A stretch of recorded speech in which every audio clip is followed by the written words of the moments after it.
We'll do it peacefully. Jeff Jones, who, by the way, is the co-founder, William Ayers and Jeff Jones, the co-founder of the Weather Underground. Those guys say, no, blood and guns, and they go this way. Okay? This guy, see, this is his rap sheet or his fingerprints. This guy's still in the system. He is, no, he's not in prison. I mean in the system. He's in New York. He actually helped New York spend the stimulus money because he works for this, the Apollo Alliance, where Van Jones also worked. They helped design the stimulus package. They have never denied that violence is a bad thing. These people over here, these guys, Van Jones, radical, militant. Now let me ask you something. If you since the 1960s have said, okay, Cloward and Piven, fine, you go your way, but we're over here.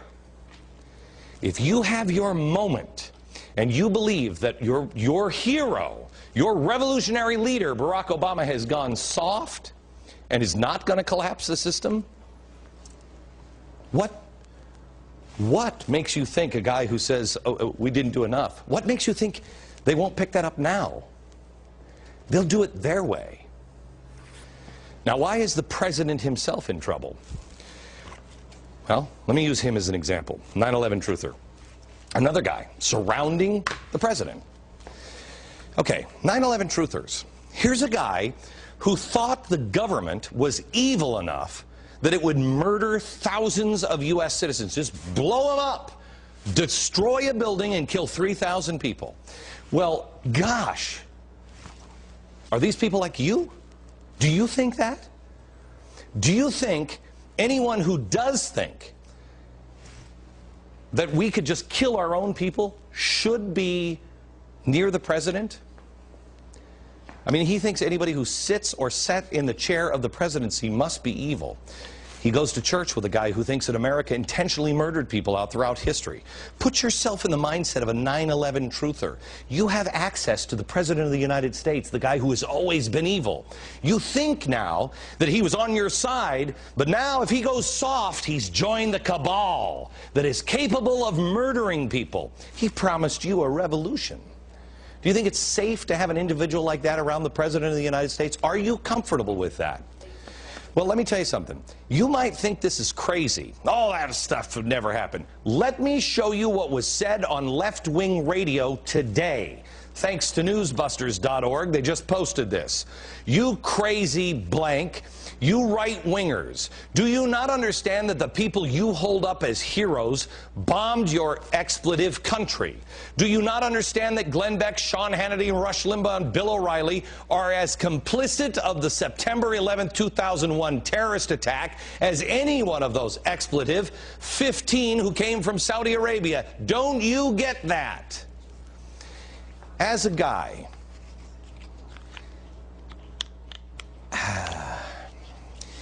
I'll tell you someday, as a guy who has to have unbelievable security because of people like that, let me tell you what these people are capable of.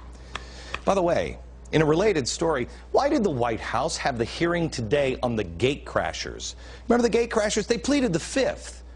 Do you think the White House or Congress had that story planted today, to have those hearings today, to bury it in a busy news day while everyone else was distracted? Please pray for our Secret Service. Make sure that they do their job. Please, dear God, protect our president. Because the president is running out of friends. He already alienated himself from everyone. I mean, he didn't reach out to anybody on the right. He said, I welcome your ideas, and then they gave him the ideas, and he shut them out of the process and said, shut up and sit down. So the right's out. Nobody's going to help him over here.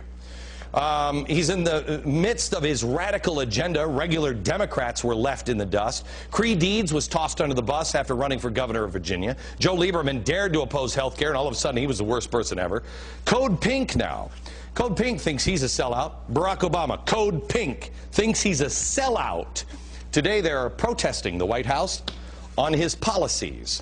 The radical progressives are starting to turn. In fact, this group, the Progressive Change Campaign Committee, is pressuring Russ Feingold to make sure Obama fulfills his public option promise. And progressive groups are now starting to run attack ads on Barack Obama against him.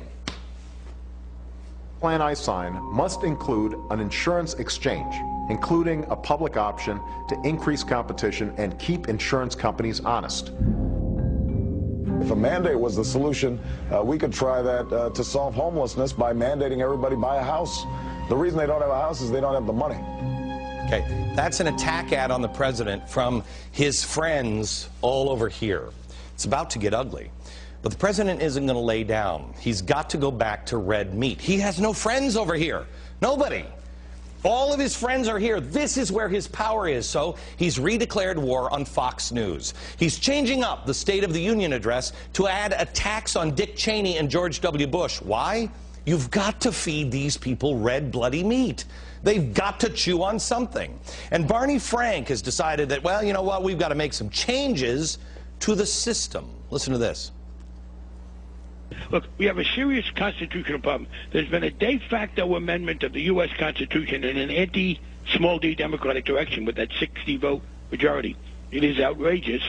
And if you look, by the way, it tends to be, in many cases, the senators from those smaller states that aggregate to get up to be the 40 out in the Mountain West, for example. But the answer is, yes, it is time to shut it down. It is anti-democratic. I think we should now be crusading for Democratic senators, maybe some Republicans will join us, to amend the rules of the Senate. God didn't create the filibuster. Wow.